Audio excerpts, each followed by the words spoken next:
this video, I debunk the mystery of the sliding clamp. Also, I make a slingshot. So, when I came in today, I noticed that this clamp had slid down the face of the slanted piece of wood right here. And you might argue, well, isn't that natural?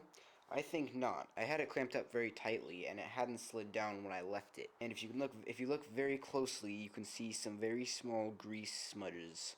I don't know if you can see that on camera, but I certainly can. And I think what that means is that the previous owner of this clamp had cut out all of the pieces for his project, then glued them together, and then while the glue was still dry and the clamps were still on, he put the oil on, which means the oil is still in that spongy piece of plastic. Like, how impatient can you get, lazy son of a...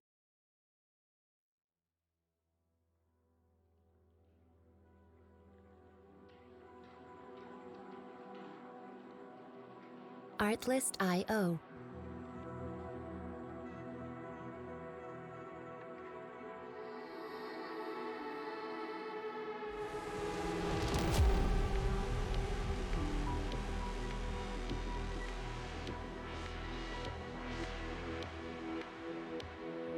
Music licensing reimagined.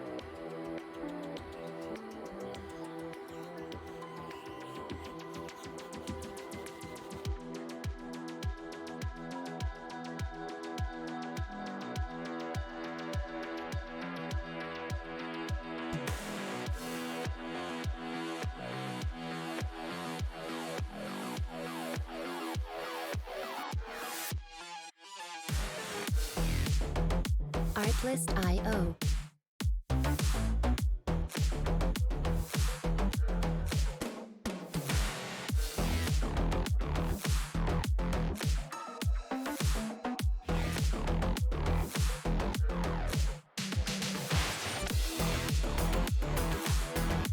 Music licensing reimagined.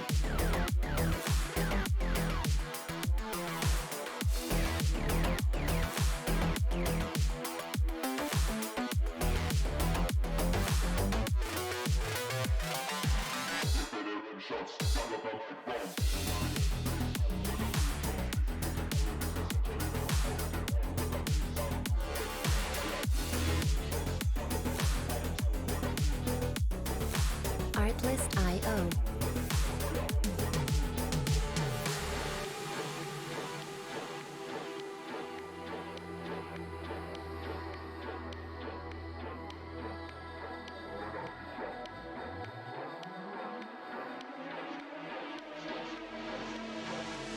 Music licensing reimagined.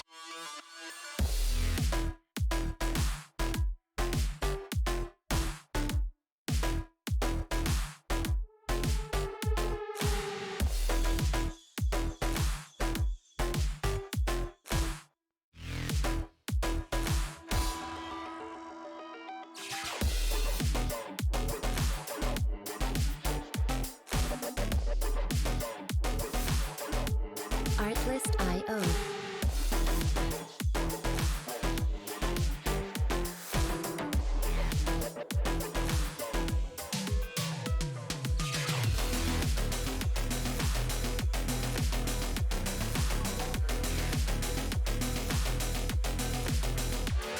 Music licensing reimagined.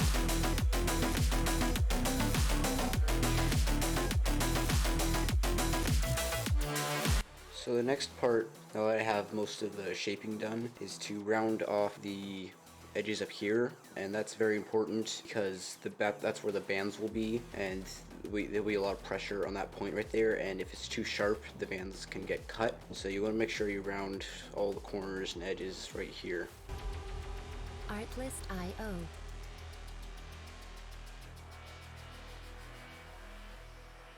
And before I start doing any other rounding right here, I'm gonna glue those little cherry pieces I mentioned in the last video right here. So I'm just gonna go ahead and trace those out onto some thin pieces of cherry. I also went ahead and put some brass pins in there just to give it some more accent since this side of the slingshot was looking a little boring. And I also flattened the ends, or the bits right here. I'm going to glue these two pieces of cherry on. I'm going to go like that, and I'll just glue those on. So I finished getting the pins filed down, and I also smoothed out these little pieces of cherry up there. And I've just been refining and smoothing out the shape. I don't really know how many times I've said refining in this video already. And if you're wondering what that stuff right there is, I just put some very thin CA glue in there, or like kind of like super glue, and it just soaks into it and gives that little extra strength, because the wood grain is going this way, so it's going that way as well, which means it'll be the weakest point is right here, right there and there. So if I go like that too hard, it'll break. So that's just strengthening up a little bit. And I'm just continuing to smooth it out and smooth out this bit and up here. And I realized I haven't mentioned the way I'm going to attach the bands. I'm going to drill a hole through there about half inch from the top, and then cut with a thin saw down there, and then you roll up the bands about half inch of it, and then roll it up and stretch it and slide it in there. And it's a surprisingly strong way to connect bands to a slingshot. And the next step is to just take my Dremel with some sandpaper on it and just continue to smooth it out and get those little areas up here that need to be a little more rounded, and up here make everything look nicer.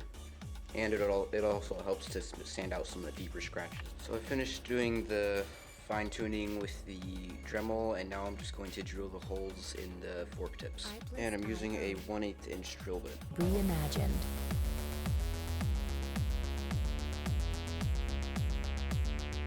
Well, it's not perfectly centered on that side, but it's pretty close. I know it doesn't really matter that much. And I'm just using an old Western joinery saw that I restored.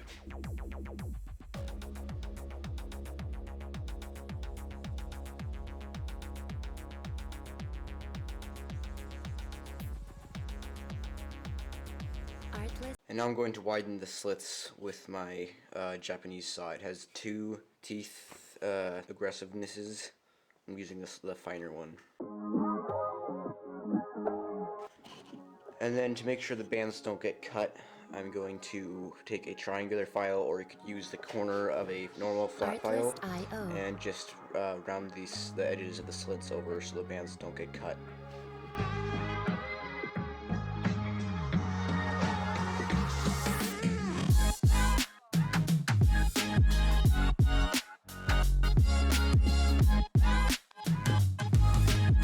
Music licensing reimagined.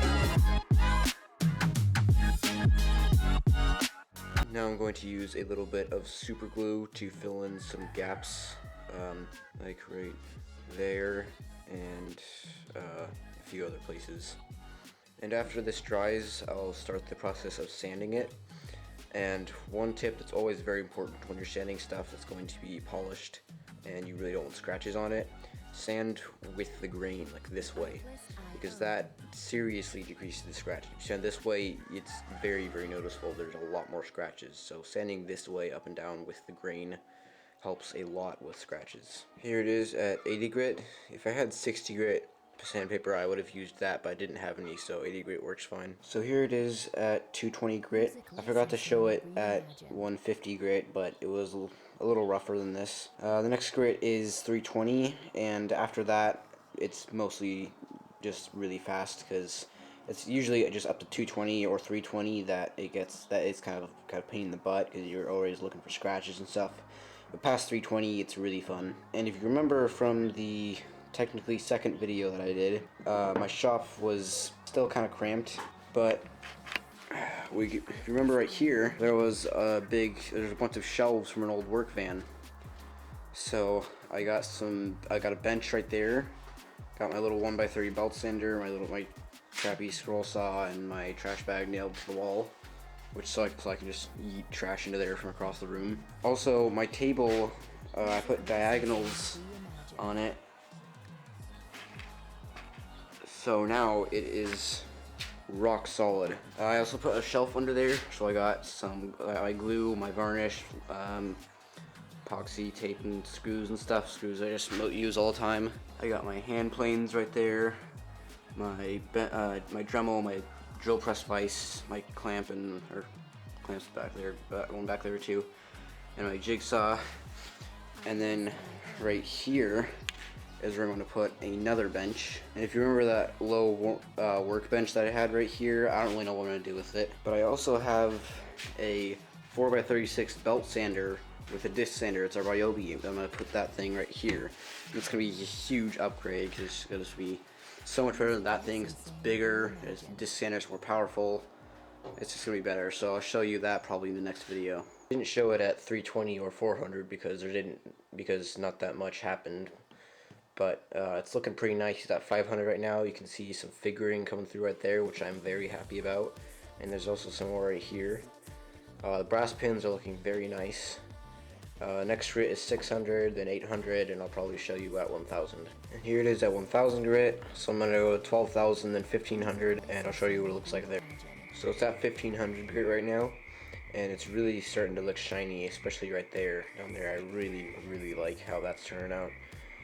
I think I'm going to go to 2,500 and then try something I haven't tried before.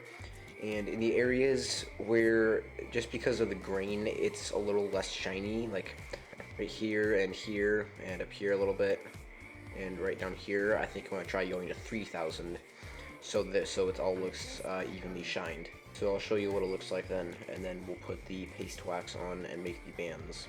So I'm finally done sanding. It's pretty stinking shiny. I got 2,000 grit over most of it, and I touched up a few areas like up there, up there, and down here with 3,000 grit. It's pretty stinking shiny now. So now I'll just put the paste wax on, show you those finished shots, and then I'll make the band set and put it on and do some test shots. And if you want to learn how to make a Slingshot band set, then I'll put a link to my video for making bands in the description. It's done. This took me a lot longer than most Slingshots that I make do, but the result was absolutely amazing. I love the brass in there. This turned out really cool. There's some very heavy figuring in there. It looks so nice. And those cherry inlaid pieces, or not inlaid, those cherry pieces look really nice. Everything just turned out beautifully. So now I'll show you a few pictures of it in its full glory, and then we'll put some bands on this bad boy and do some test shots.